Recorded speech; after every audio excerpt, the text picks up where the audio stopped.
If you visit any active senior community from Arizona to Florida, you will see the same thing every morning, an army of visors and walking shoes, clocking in their 10,000 steps. And don't get me wrong, walking is miraculous medicine. It keeps your heart rhythmic, your mood elevated, and your blood sugar stable. It is the perfect daily maintenance. But here is the uncomfortable truth that few doctors mention. Walking is transportation, not transformation. You can walk 5 miles a day and still watch your muscle mass vanish year after year. We call this the walking trap. Walking is a low-load activity. It doesn't send a loud enough signal to your bones to get harder, and it doesn't force your fast-twitch muscle fibers to stay alive. Furthermore, walking is linear. You only move forward. But life comes at you sideways. When you trip on a rug or slip in the garden, your walking muscles are useless because they were never trained to move laterally. That is why we see so many dedicated walkers who still suffer from frailty and hip fractures. Your engine is strong, but your chassis is becoming brittle. Walking keeps your heart alive, but to keep your frame alive, to stop the shrinking, we need to trigger a completely different set of muscle fibers that walking simply ignores.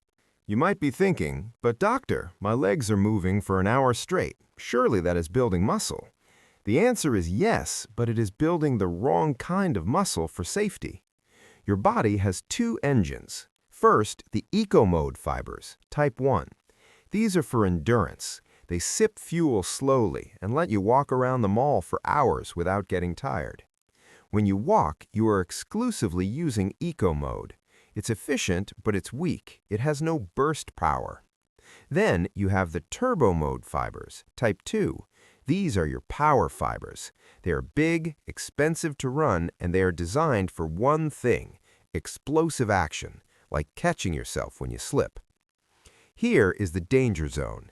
After age 60, if you don't use turbo mode, the body shuts it down to save energy. We lose these power fibers twice as fast as endurance fibers.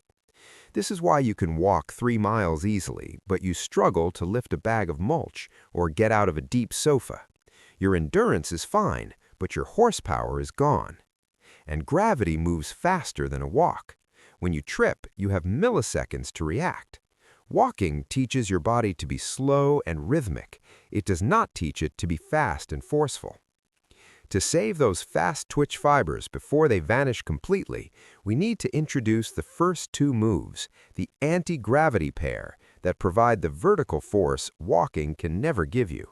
Now that we know walking is a horizontal activity, we need to balance it with vertical force. Gravity is trying to pull you down into the earth. Walking doesn't fight that. To reclaim your type 2 fibers, we start with the sit to stand. It looks like a squat, but psychologically it's a survival skill. It is the ability to get off the toilet or out of a car without help. Sit on a sturdy chair. Cross your arms if you can. Now I want you to explode up, power up. That burst of speed is what wakes up the sleeping fast-twitch fibers. But on the way down, do not flop. Treat your body like a heavy box of glass. Lower yourself slowly. 3, 2, 1, touch. That control builds your hydraulic brakes. Walking for an hour won't give you this. 5 reps of this power-up, slow-down sequence sends a louder signal to your bones than 5 miles on the pavement. Next, we must address the upper body. Walking leaves your arms and chest completely idle. But if you stumble, what catches you? Your arms. They are your airbag. We call this the wall power push. Stand an arm's length from a wall. Lean in until your nose almost touches, then push away hard. Just like the chair, control the fall in and explode out. This creates density in the wrists and shoulders, the two most common fracture sites for seniors. If you never push, your bones become like chalk. Walking cannot fix this. Only resistance can. Do 10 of each, 10 sit-to-stands and 10 wall pushes. It takes less than 3 minutes, but it armor plates your body against gravity. Now you have the vertical horsepower to get up and the upper body strength to push away. But walking has one more fatal flaw.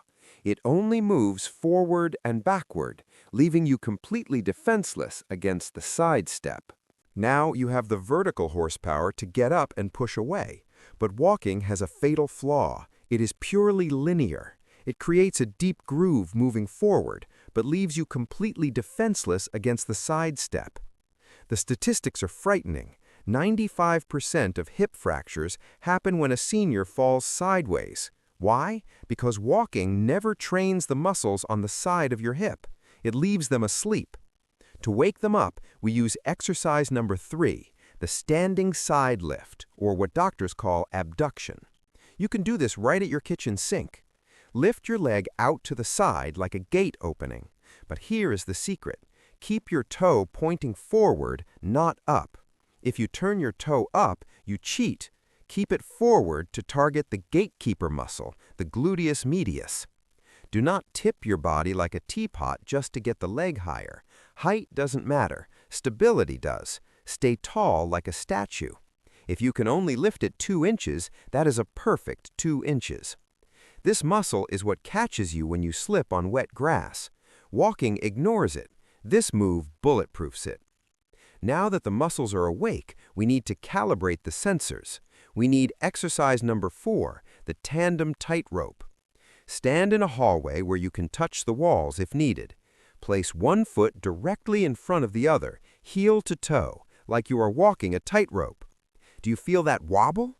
That shaking isn't weakness, it is calibration. Your brain is firing thousands of microsignals to your ankles to find center.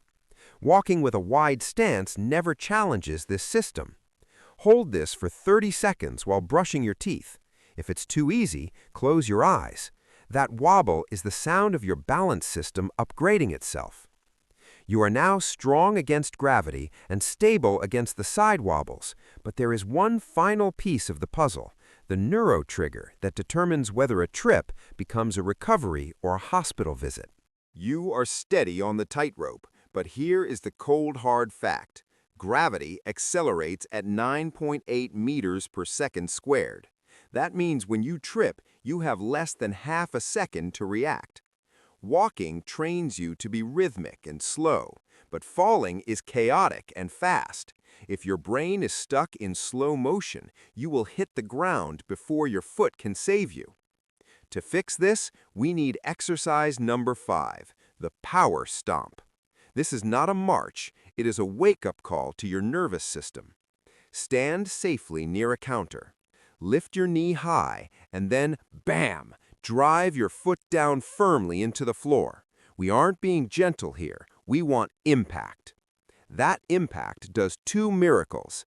First, it forces your brain to send a light-speed signal to your muscles. You are training your reaction time to be instant, not delayed. Second, that thud sends a shock wave through your skeleton.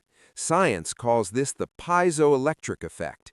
It screams at your bones to absorb calcium and get harder. A gentle walk simply cannot do this. Do 10 stomps on the right, 10 on the left. Imagine you are crushing a soda can with your heel. Feel that vibration? That is the feeling of a sturdy skeleton. Perform this neuro finisher right before you head out for your daily walk. You are essentially turning on your body's safety sensors before you enter the real world. When you combine these 5 moves, you transform your body from a fragile passenger into an active machine that can handle the unpredictability of life. Now that you have ignited your nervous system with the stomp, I can hear some of you panicking. Doctor, are you telling me to stop walking? Absolutely not. Walking is the fuel for your spirit and your heart. I want you to keep walking, but I want you to upgrade it. We call this the Walkers Plus lifestyle. Think of these 5 moves as the toll you pay before you hit the road. It is just 10 minutes. 10 minutes to turn your body from a fragile passenger into a sturdy vehicle. Without these moves, you are walking on a chassis that is slowly rusting. With them, you are armor plating your hips, pressurizing your bones, and sharpening your reflexes. So tomorrow morning, before you grab your visor, give me 10 squats, 10 pushes, and 10 stomps. Then go enjoy your walk knowing that you aren't just burning calories, you are building a fortress. You have the roadmap. Now it's time to take the first step. Keep moving, but move smart. I'm rooting for you. I'll see you in the next episode.